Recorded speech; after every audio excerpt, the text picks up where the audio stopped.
What's up, fellas? Decided to make a quick video today. My first take of the video was interrupted by a crackhead walking outside of my house screaming, and I had my window open, so that kind of threw me off and botched the take. But take number two, pretty simple video.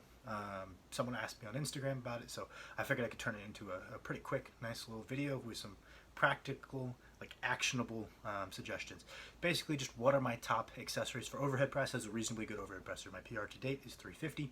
I'm working on 365. I think I should be able to do it this block.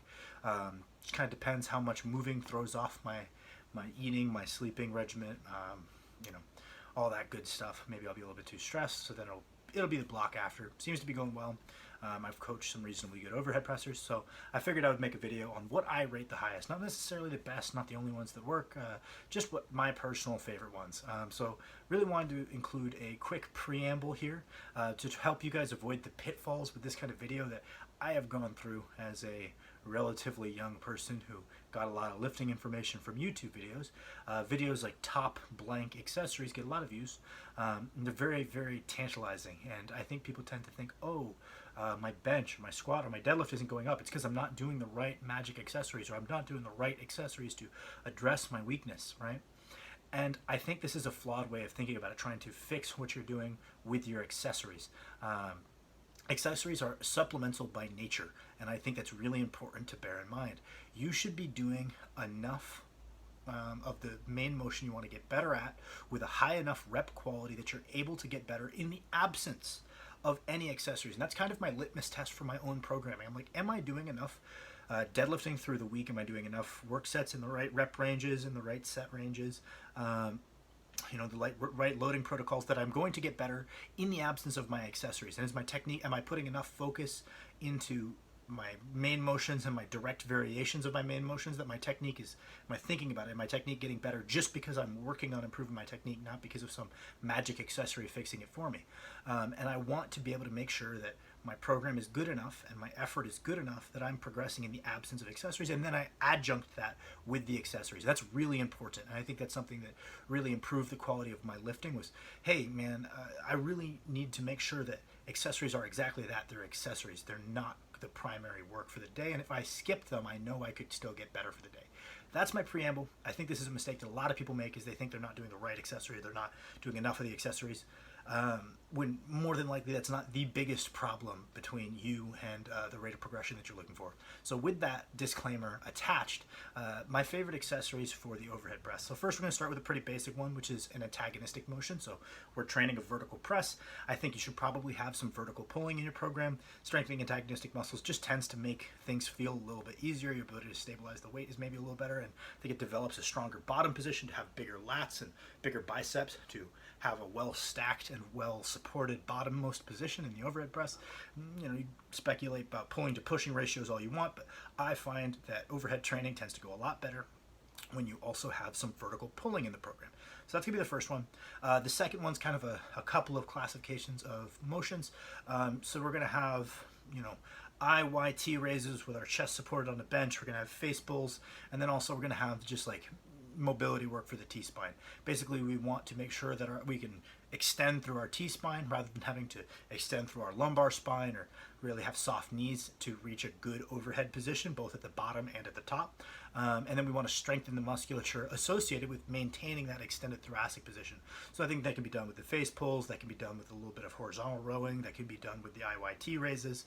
And then you can supplement it with a little bit of mobility work, such as like mobilizing your T-spine using a roller, or dead hangs are both really good ways to improve your top and bottom overhead position. And then you want to just keep the muscles associated with maintaining that position strong with those lower scale things. So that'd be my second one. We've kind of covered the back aspects of the overhead press between the vertical pulling and the smaller upper back musculature training that we're doing. Right now we're on to the primary movers. So my favorite accessory for developing strength at the bottommost position of the overhead press, whether you start at your chin, mid neck, or down on your collarbone, is going to be a high incline press. You're going to take a bar, we're going to take a adjustable bench, we're going to put it at the highest height that we're able to comfortably touch our collarbone / chest, depending on where your mobility is. That might be a little bit lower, might be a little bit higher, and we have to get our head out of the way. And I think that right there is probably the single most, and we're training with a pause at the very most bottom position. That right there would probably be my just go-to, whether it's done with a Smith machine, a barbell, or dumbbells. As long as that range of motion is full and you're really pulling down with the dumbbells, you're gonna have to rotate them to reach a low enough position as if a bar was touching your chest. But any of those three options are my go-to option for developing strength out of the bottom of the overhead press. More mid-range strength, aside from making sure that your rep quality stays good on the overhead press and you're not just turning all your presses into layback presses. We're really building good habits of driving the chin forward the second we start the press all the way through. So first of all, we need to make sure that we're doing good rep quality. But then as far as accessories to adjunct, we can either go barbell or Smith behind the neck press. We can go just regular seated barbell overhead press, or we can go seated dumbbell overhead press. All of them are just kind of coming to the level of where the palm or the bar is roughly equal to the ears, I think is sufficient. If you're a little bit more mobile than that, don't cut your ROM. More is usually better as far as range of motion, as long as it's well controlled and relevant. But that being said, I think that with good mechanics, people struggle to go lower than that often on behind the neck options or on dumbbells. So that's plenty good for as far as the mid-range strength. And then the last thing we're trying to train is, the ability to lock the elbows at the top.